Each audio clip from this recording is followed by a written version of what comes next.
Welcome to part number 16 of the Legend of Zelda, the Minish Cap playthrough. Right now we have a mini-boss. Now this mini-boss may look very familiar if you remember the first boss of the game. In that dungeon we fought a giant green choo-choo. Or actually it wasn't a giant green choo-choo, it was a regular sized choo-choo, but since we are Minish, it appears giant to us. But here we're going to fight a giant blue choo-choo. Now, the fight is mostly the same, except for when the choo-choo has electricity around it. Whenever it has electricity around it, you cannot use your gust jar to suck away the base. You just have to wait. So it's pretty much the same exact boss fight, except a little bit different. As far as I know, it has the same amount of health and it does the same amount of damage to you. I could be wrong on that. Actually, it probably does have more health, because at this point you have an upgraded sword, so they probably increased the health to make up for your upgraded sword, or maybe, I don't know. I'm not completely sure. But if you didn't have trouble with the first giant choo-choo, then you won't have any problems with this one. It's not that hard. However, I really like this mini-boss. I really like how they took a boss from earlier in the game and they added a new twist to it. And I think it works really well as a mini-boss. And I think they should do this more often in the Legend of Zelda series. Because I find that mini-bosses in the Legend of Zelda series, I find that they're just average. I don't think there's anything special about them. Most of them are pretty forgettable. They're not the most interesting things, which is fine because they are mini-bosses, but I just wish there were a few more memorable ones, and this is one of the ones I really like. After defeating it, you get the lantern. Now the lantern has a lot of different purposes, a few more than it did in A Link to the Past. The first purpose is when you enter a dark room. It expands the amount of area you can see around you. Whenever you enter a dark room without the lantern, you just get this tiny little circle around your character. But when you have the lantern out, it's a lot bigger, as you can see right here. That's certainly helpful. You'll be using that quite a few times because there's a few dark areas in this temple and there's a few dark areas we need to go to later, so that comes in handy. One of the things I really like about the lantern in this game is that you hold it out in front of you. Whenever you're walking around, you can just hold it. And sometimes I just hold it with me, just for fun, just because I think it looks really cool. Maybe I'm the only person that does this, but I just like to walk around with it. I think it's interesting. I think it just looks really cool. But that's probably just me. You can also light up these candles, like the ones in this room, and that will make the room lighter, or it will trigger an event or something. It depends on the candle and whatnot. Another thing you could do with it, although this really isn't that helpful, but you can, whenever you see like a grass patch in the field, if you walk up to it with a lantern, you will set it on fire, and then all adjacent patches of grass will also set on fire. So if you find a really large patch of grass, you can set the whole thing on fire, and I find that to be really interesting to watch. It's never really that helpful, but it's still interesting, so try that out if you're bored and you want to see something cool. Alright, so you should be watching this sometime in May. I think that's when I'm going to post it. So I don't know how long it's going to be, but soon is the 1-year anniversary of the creation of my channel. I described this in the update video at the beginning of the month, but it's the 1-year anniversary of my channel, so I said what I'm going to do in the update video, but here I'm going to go into more detail. So on the anniversary date, I'm going to be posting 2 videos. The first video is a trailer to the anniversary challenge I'm doing.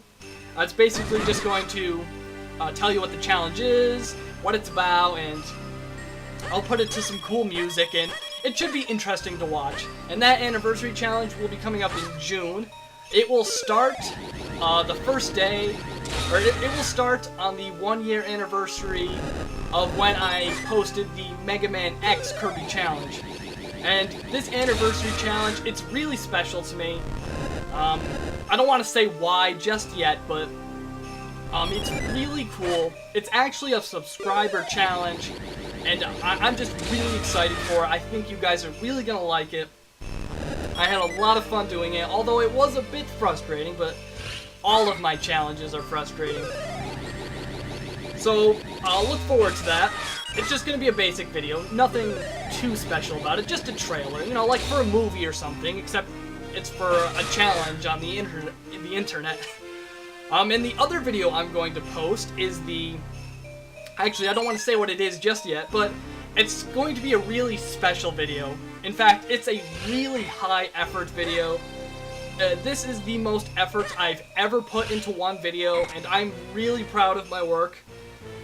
It's also going to be a subscriber thank you. At the end of the video, I'm going to have a list of all the subscribers that have subscribed to me over the year, and it's going to just be a whole thank you thing, and the video is going to be cool, trust me. I don't want to say what it is just yet, but you'll see. I think it's a really good video, and I hope you guys look forward to it. Although it is really long. It's like 24 minutes, so I hope you have some extra time on your hands.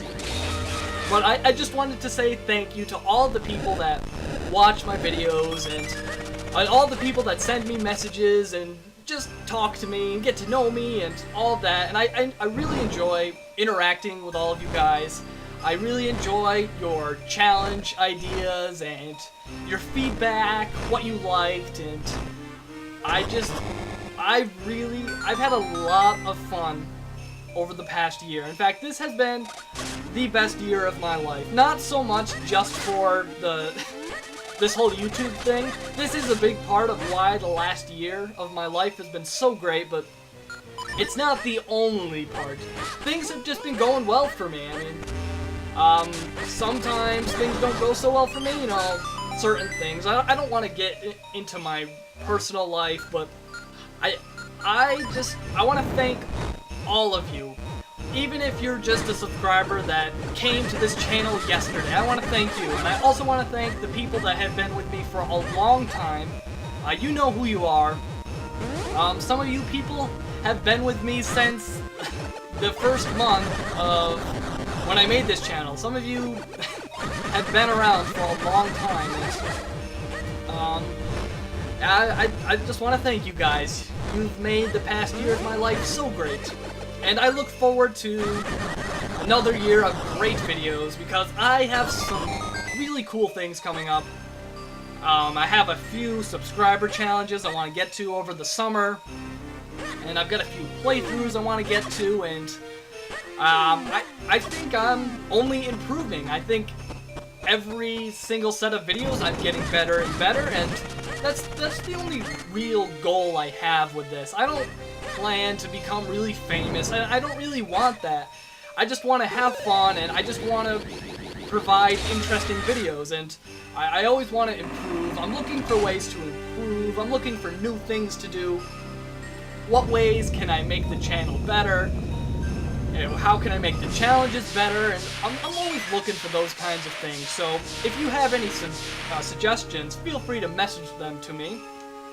I'm always looking for ways to improve, and I just want to say thanks to all of you, and I hope you stick with me for another year. Anyways, after opening the second channel of Sunlight, the element becomes thawed. However, a giant Octorok also becomes unthawed, and it sucks in the element. So you know what that means, it's boss time. Before you head into the boss, make sure you restock up on hearts. There's some in the pots right here. If you need any more, just exit the room and come back, and the hearts will respawn, which is always nice. It's always great when hearts respawn like that. I think that's like a trend they have in every single Legend of Zelda game. if you just re-enter the room and come back, all the hearts will be back there, and I think that's pretty cool. Anyways, here is our boss for the Temple of Droplets. There are two ways you fight the boss.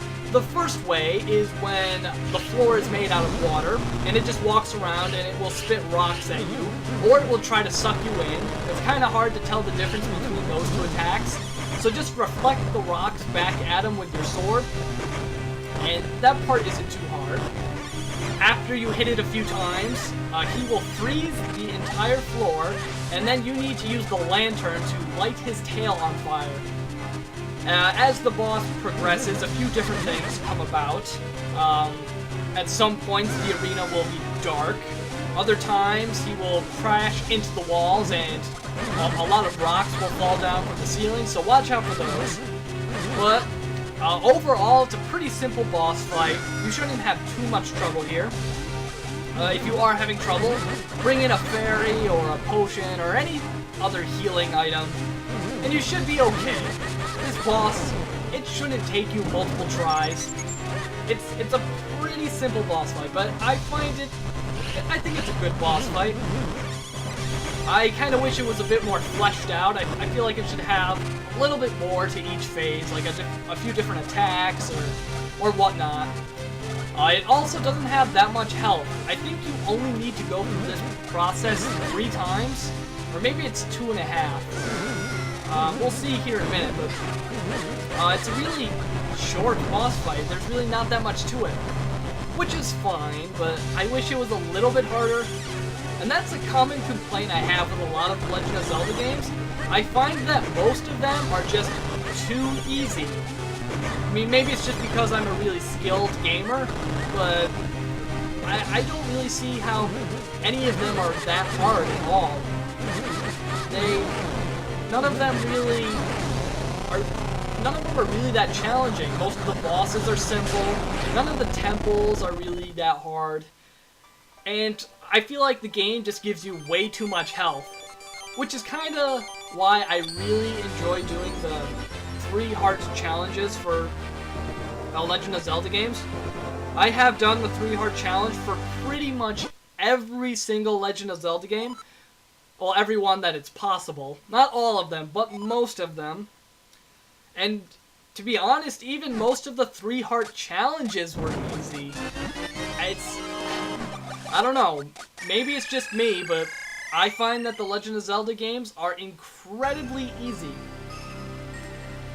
Anyways, we collected the water element, and now we have to head back to the sanctuary to infuse our blade with another element, and this time we'll get the blue sword. But before that, we have a little cutscene type thing. The King of Hyrule, or what looks to be the King of Hyrule, will appear before you, and he's in a ghost form. But it's actually not the current King of Hyrule. It is the King of Hyrule from long ago. His name is Gustav or something like that. And he tells you, or no, he doesn't tell you anything, but if you look at your map, there will be a mark on it now. So that means that's where we're supposed to go next. However, you can't go there just yet because you need to split into 3 copies to get past a certain obstacle.